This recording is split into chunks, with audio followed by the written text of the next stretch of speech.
Hi, everybody. Thanks for joining us. We're going to be talking about setting boundaries during this parent workshop. My name's Nicole Full. And I'm Melissa Van Boekel. And we're Kaneland's elementary behavior facilitators. Thanks so much for taking the time to join us today.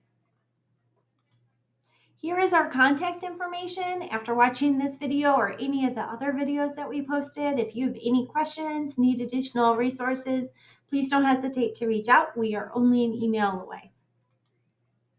So today we're going to look at a hot topic of technology and how to set boundaries for technology use, how to create smooth transitions within your household, and also how to build routines. I really like this infographic. I think it helps us remember that technology is not a right, it's actually a privilege, and there's expectations that go along with that. And by having some of these pieces as talking points, that helps you be able to set your boundaries. I think as a mom of three of my own, I am always struggling with finding just the right balance of having kids be able to access technology and connect with friends that way, as well as being able to find a balanced life and engage in all the other things such as schoolwork or being outside or socializing with just our family and finding that. And it's tricky to be able to set reasonable rules and rules that will work within your household so that you're able to hold tight to them and not have kids find the wiggle room. Here are some technology additional resources that may help. There's a quick little checklist here that could be helpful for days off of school. So I might recommend, have you brushed your teeth? What about your hair? Are you dressed? Have you had some time to do something besides technology, such as reading or art or being outside or building something? But let's start our day off with other things besides technology and make sure we get in all of the pieces that we need in our life to be able to be well connected individuals.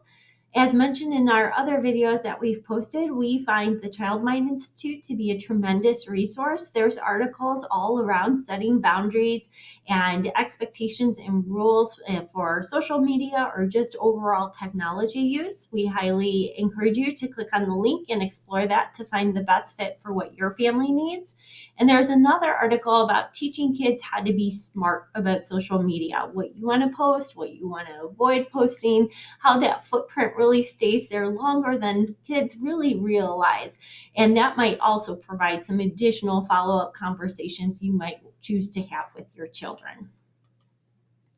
Something else we're going to talk about today is transitions. Transitions can be cause for lots of behavior, specifically whining and tantruming. When we're shifting from something maybe a child really likes to do to something they may not like to do so much, such as from going from a video game to having to eat dinner or do your homework, that can be a tricky situation.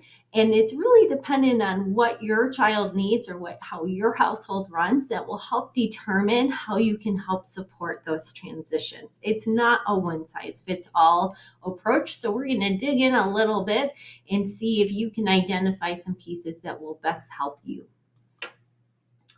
So here are some pieces. We like to give notice and count down. So for example, in 10 minutes, we have to get ready to leave to go to grandma's house.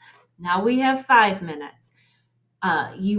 In counting down and reminding them can be helpful. Sometimes maybe kids might want to tune you out and not listen to your voice. You might want to consider something like a change in lighting or a change in music. Maybe you want to keep that song something that is consistent so they know that when they hear that song, their shoes need to be on and their backpack needs to be on and they need to be ready to walk out the door to get in the car to go to school. Again, keeping along the lines of maybe kiddos don't want to always hear our voices, consider making it visual. Is there a checklist that you can use? And the more ways that we can get the information to kids without them having to hear our voice or to pair it with our voice, the more likely they're going to be successful. None of that will help unless we know our kids are actually having attention on us. And so we do need them to be able to confirm, yep, I heard you. I know there's 5 more minutes. or seeing that they have their checklist, maybe encouraging them to put a check on that checklist for each part that they do, or crossing it out, just so we can make sure that they are aware of the upcoming transition and they are preparing for it. And when we see them doing these skills that we're teaching them and encouraging them to do, we want to give lots of praise. Celebrate that they're using their tools and that they are able to transition to the next task, whether it's a hug, a high five, if it's, oh my goodness, you made life so much easier this morning, you get to pick out what we're having for dinner tonight. Whatever works and whatever is manageable, but celebrate when we're having those effective transitions, because the more kids see that the celebrations occur for the behaviors we want, the more good behaviors we see kids doing. So I don't know about you, but I would say for us, we definitely like to make sure we know what's going on, when it's going to happen, what it's looking like, and how we get there. So just like adults, kids need to feel more confident and secure when their daily activities are predictable and familiar. A consistent daily schedule and step-by-step routines give children a predictable day. We know life happens. We know that not every day is going to be the same, but the more consistency we can provide, the less likely kids are going to engage in some of those behaviors that we see when they're feeling anxious.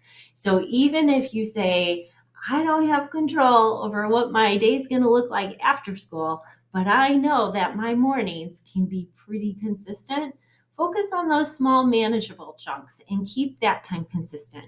Maybe that doesn't work in your household. Maybe evenings are a little more calm, or maybe it's just that little bit of after school time before they go into activities that you can build a familiar routine where they can reset before they go into the next section of their day.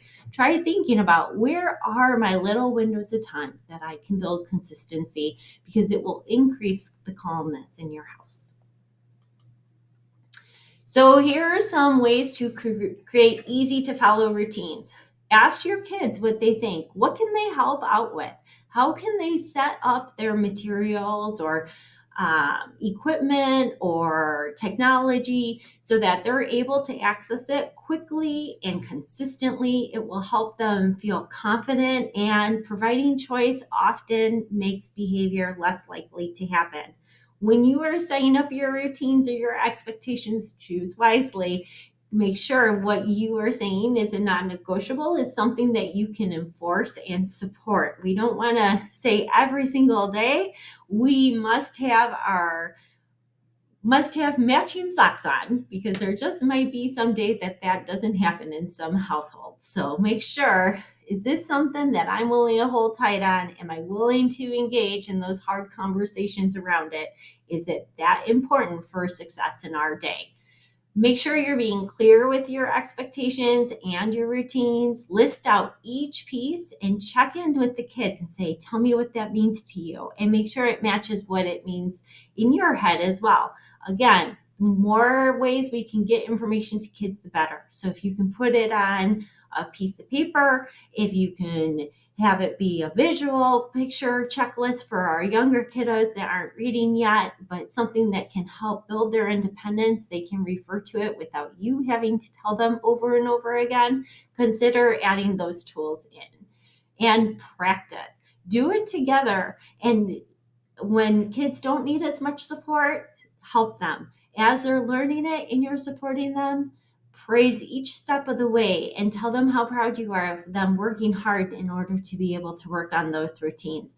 The more work you put up front, the less time you'll have to deal with it later, and the less time you'll have to deal with those big emotions that may happen when kids aren't quite sure what to do. Here are some additional resources you might want to consider. As we mentioned, that Child Mind Institute is a wealth of information. Go ahead and check on how to build in transition and routines using that.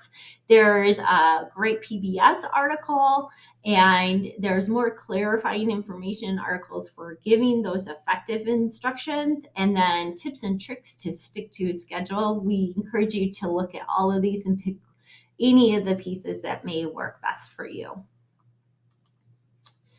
Thank you so much for your time. We hope that you've seen all of this video as well as the other 3 videos that we posted. Please take time to click on the left link for our raffle ticket and exit slip. You'll have an opportunity to be able to get baskets that are filled with board games or stories and calming tools. Lots of things for you to do as a family to enjoy and to practice these skills that we discussed. There's also an opportunity for you to share any questions or any need for resources so that we can continue to help support families. Remember, we're only an email away. Thanks so much for your time. Thank you.